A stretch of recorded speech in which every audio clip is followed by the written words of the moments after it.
قاری Riaz Islamic place YouTube channel please subscribe.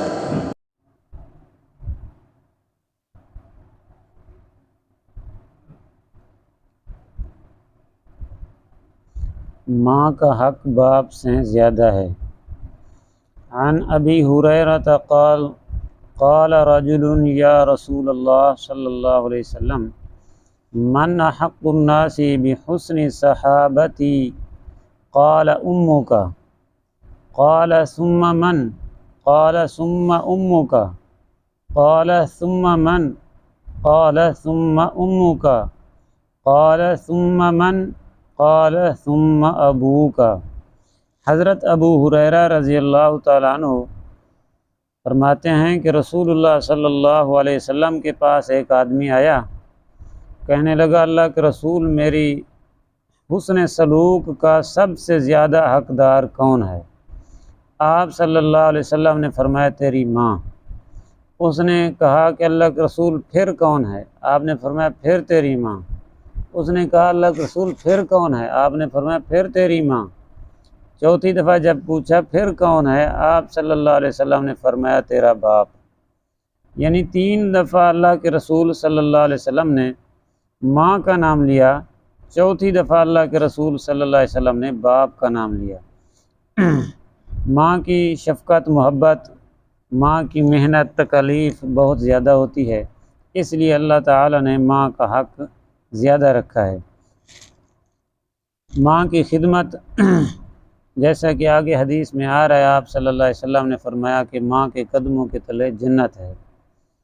اسی طرح ایک اور حدیث آگے، عن ابی ہریرہ قال قال رسول اللہ صلی اللہ علیہ وسلم رغم عنفہ ثم رغم عنفہ ثم رغم عنفہ قیل من یا رسول اللہ صلی اللہ علیہ وسلم قال من ادرک والدیہ عند الکبر احدہما او کلیہما ثم لم يدخل الجنہ۔ حضرت ابو ہریرہ رضی اللہ تعالی عنہ روایت فرماتے ہیں کہ رسول اللہ صلی اللہ علیہ وسلم نے فرمایا کہ ناک خاک آلود ہو اس آدمی کا، ناک خاک آلود ہو اس کا، ناک خاک آلود ہو اس کا، یعنی تباہ ہو جائے وہ آدمی۔ قیل من، کہا گیا اللہ کے رسول کون ایسا بدبخت ہے جس کے لیے آپ بار بار اتنا سخت الفاظ ارشاد فرما رہے ہیں؟ قال من ادرک والدیہ عند الکبر احدہما او کلیہما، جو آدمی بڑھاپے میں اپنے والدین میں سے کسی ایک کو یا دونوں کو بڑھاپے میں پائے جب وہ اس کی خدمت کے محتاج ہوں، پھر یہ جو ہے ان کی خدمت کر کے جنت میں نہ جائے، تو فرمایا یہ آدمی اس کا ناک خاک آلود ہو جائے۔ مطلب کیا ہے کہ ذلیل ہو جائے، بد دعا ہے ایک قسم کی۔ تو دیکھیں اللہ کے رسول صلی اللہ علیہ وسلم نے والدین کی خدمت اور والدین کے ساتھ حسن سلوک کا کتنا ہمیں یعنی کہ ترغیب دی، اور اس کے بارے میں آپ صلی اللہ علیہ وسلم نے کتنا استقامت کے ساتھ اور آپ صلی اللہ علیہ وسلم نے اہمیت کے ساتھ ہمیں اس کی وضاحت فرمائی۔ حتیٰ کہ آپ صلی اللہ علیہ وسلم نے فرمایا کہ اگر میں محمد کریم صلی اللہ علیہ وسلم نماز پڑھ رہا ہوتا، میری اماں زندہ ہوتی، میں نماز میں سورۃ فاتحہ شروع کر چکا ہوتا، میری اماں مجھے آواز دیتی تو میں نماز چھوڑ دیتا، پہلے اماں کی بات سنتا۔ اور آپ صلی اللہ علیہ وسلم ایک دفعہ مجلس لگی ہوئی تھی، صحابہ کرام کی بیٹھے ہوئے ہیں، تو ایک عورت آئی سادے کپڑوں میں، آپ صلی اللہ علیہ وسلم کھڑے ہو گئے اور ان کا استقبال فرمایا۔ اپنی وہ چادر جس کو اللہ کے قرآن نے یا ایھا المزمل کہا، یا ایھا المدثر کہا، اور وہ کملی جس کی ایسے سمجھیں قسمیں اللہ کا قرآن اٹھاتا ہے، وہ کملی جو اللہ کے عرشوں کا سیر کر کے آئی تھی، اس کے وہی چادر آپ صلی اللہ علیہ وسلم نے نیچے بچھائی اور اس بڑھیا کو آپ صلی اللہ علیہ وسلم نے بٹھایا اور اس کی خدمت کی، تواضع کی، ادب احترام سے بیٹھے۔ جب وہ چلی گئی صحابہ نے پوچھا اللہ کے رسول یہ بڑھیا کون تھی آپ جس کے استقبال کرنے کے لیے نبی ہونے کے باوجود، سارے نبیوں کے سردار ہونے کے باوجود آپ اس کی احترام میں کھڑے ہو گئے اور آپ نے اپنی چادر بچھا دی، اس پر اس کو بٹھایا اور خدمت کی؟ اللہ کے رسول یہ کون ہے؟ آپ صلی اللہ علیہ وسلم نے فرمایا یہ مجھے دودھ پلانے والی میری اماں حلیمہ سعدیہ ہے۔ جس نے دودھ پلایا اللہ کے رسول اس کا اتنا خیال فرما رہے ہیں، اور حقیقی ماں ہوتی اللہ کے رسول صلی اللہ علیہ وسلم کی، تو نہ جانے آپ صلی اللہ علیہ وسلم کتنا ان کا خیال فرماتے اور خدمت فرماتے۔ جن کے والدین زندہ ہیں ان سے ان کی خدمت کریں اور ان سے دعائیں حاصل کریں۔ والدین کی دعا انسان کو جنت میں پہنچا دیتی ہے۔ آپ کی نمازیں روزے پیچھے رہ جائیں گے، لیکن والدین کی خدمت اور جنت یہ سب سے آگے چلی جائے گی۔ لوگ بڑی بڑی نیکیوں کا سوچتے ہیں کہ یار میں جو ہے نا اللہ مجھے پیسے دے ماں باپ کو حج کرواؤں گا۔ آپ بے شک ان کو حج نہ کروائیں، بے شک ان کو آپ عمرے نہ کروائیں، ان کی راحت رسانی کا خیال کریں، ان کی خدمت کریں، ان کو جا کر ملیں، ان کے ساتھ دعا سلام کریں۔ ہاں جی، بس وہ آپ کے پیسوں کے بھوکے نہیں ہوتے، آپ کے دیدار کے بھوکے ہوتے ہیں۔ جیسے کہتے ہیں نا کہ ایک آدمی نے، بوڑھے نے جا کر عدالت میں مقدمہ درج کرا دیا، حالانکہ خود جو ہے کروڑا پتی تھا، اربا پتی، اور اس کا بیٹا بھی بڑا امیر تھا۔ اس نے مقدمہ درج کرایا کہ میرا بیٹا ہے اور مجھے خرچہ نہیں دیتا ہے، حالانکہ خود اربا روپے کروڑا روپے کا مالک ہے، کہتا میرا بیٹا مجھے خرچہ نہیں دیتا۔ بیٹے کو بلا لیا عدالت نے، ہاں بھائی کیوں نہیں دیتے ہو خرچہ باپ کو؟ اس نے کہا کہ میرے باپ سے پوچھو اس کو کس چیز کی ضرورت ہے، اس کے پاس تو خود ارباں روپے کے پیسے ہیں، اس کو خود کو پتہ نہیں ہے میری جائیداد کتنا ہے، اس کو تو ضرورت ہی کسی چیز کی نہیں ہے۔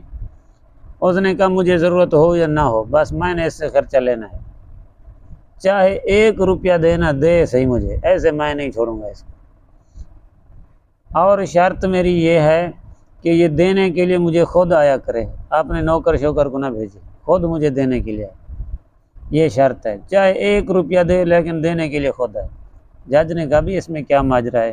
اس نے کہا جج صاحب میں کوئی پیسوں کا بھوکھا نہیں ہوں، میں اس کا باپ ہوں، اس کے دیدار کا بھوکھا ہوں، میں تڑپتا رہتا ہوں کہ میرا بیٹا آئے میں اس کا چہرہ تو دیکھوں، لیکن یہ آ کر مجھے سلام کرنے پر راضی نہیں ہے، سلام کرنے پر راضی نہیں ہے، اس لیے میں تڑپتا رہتا ہوں۔ یہ آئے اور جیسے وہ کہتے ہیں نا کہ کوئی آدمی تھا کسی عورت پر عاشق ہو گیا، تو اس نے کہا اپنی اماں کا کلیجہ لے آؤ، پھر جو ہے نا میں تیرے ساتھ شادی کروں گی۔ اس نے کہا یہ کوئی بات ہے؟ چلا گیا، اماں کو چیر دیا اور کلیجی نکال کے دوڑتا ہوا آ رہا ہے وہ معشوقہ کے پاس، راستے میں ٹھوکر لگی نا اس کو، اسی کلیجے سے آواز آئی شالا خیر ہوئی میرے بیٹے۔ ہاں جی، ماں تو ماں ہوتی ہے نا، مر کر بھی اپنی اولاد کی سوچتی ہے، لیکن اولاد ایسی دعا فرمائے اللہ نیک اولاد عطا فرمائے، اللہ پاک ایسی اولاد عطا فرمائے جو والدین کی آنکھوں کی ٹھنڈک بنے۔ تو بزرگوں آج لوگ پریشان ہیں، نمازیں پڑھتے ہیں روز، بہت سارے ہمارے نمازی حضرات یہ شکوہ کرتے ہیں جی ہم نمازیں پڑھتے ہیں، روزے رکھتے ہیں، تسبیحاں پڑھتے ہیں، وظیفے پڑھتے ہیں، برکت نہیں ہے گھر میں، پریشانیاں نہیں ختم ہوتی۔ وجہ کیا ہے جی؟ وجہ یہی ہے بزرگوں، والدین کی خدمت ہم نے چھوڑ دی ہے۔ بعض لوگ ہوتے ہیں نا جی پیسے تو دے دیتے ہیں ہم ان کو، مہینے کا خرچہ تو دیتے ہیں، اور کیا کریں بھائی، پیسے تھوڑا خدمت کرتے ہیں، پیسے تھوڑا ان کو بازار میں ہسپتال لے جائیں گے، ان کو ٹائم دیں آپ، یہ خدمت ہے ان کو ٹائم دیں، ان کی رات رسانی کا خیال کریں جی۔ جب آپ اپنے والدین کی خدمت کریں گے ان کے دلوں سے دعائیں نکلیں گی، اور والدین کی دعا جو ہوتی ہے یہ اللہ پاک جلدی قبول کرتے ہیں۔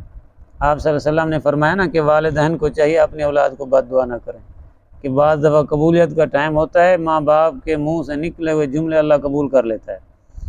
حضرت مولانا عبدالرحمن سدیس صاحب، جو قاری عبدالرحمن سدیس صاحب سینئر امام ہیں نا بیت اللہ کے، وہ خود بتا رہے تھے کہ میں پڑھتا تھا، ایک دن میں بھاگ گیا، پڑھنے کے لیے نہ گیا، اماں تلاش کرتی کرتی آگے مجھے پکڑ لیا اور کہا عبدالرحمن جلدی پڑھنے کے لیے جاؤ، اللہ تمہیں کعبے کا امام بنا، جلدی پڑھنے جاؤ۔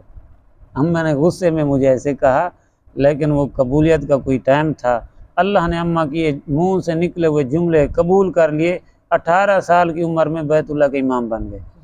ہاں جی، آج لوگ جاتے ہیں لاکھوں روپے خرچ کر کے وہاں نمازیں پڑھنے کے لیے، وہاں لاکھوں لوگ ان کے پیچھے نماز پڑھتے ہیں، ایک نماز کا ثواب لاکھ نماز کا ثواب، ایک نماز پڑھو لاکھ کا ثواب ہے، اور جتنا اس کے پیچھے نماز پڑھتے ہیں لاکھوں کی تعداد میں لوگ، سب کا ثواب امام صاحب کو مل رہا ہے۔ ہاں جی، کیا شان اللہ پاک نے عطا فرمائی ہے۔ تو اس لیے والدین کا دل نہ دکھائیں، کوشش فرمائیں ہمارے ساتھی جو بھی ہیں اللہ پاک ہم سب کو جن کے والدین زندہ ہیں خدمت کرنے کی توفیق دے، جن کے والدین دنیا سے چلے گئے اللہ پاک ان کی بخشش فرمائے، اللہ عمل کی توفیق نصیب فرمائے۔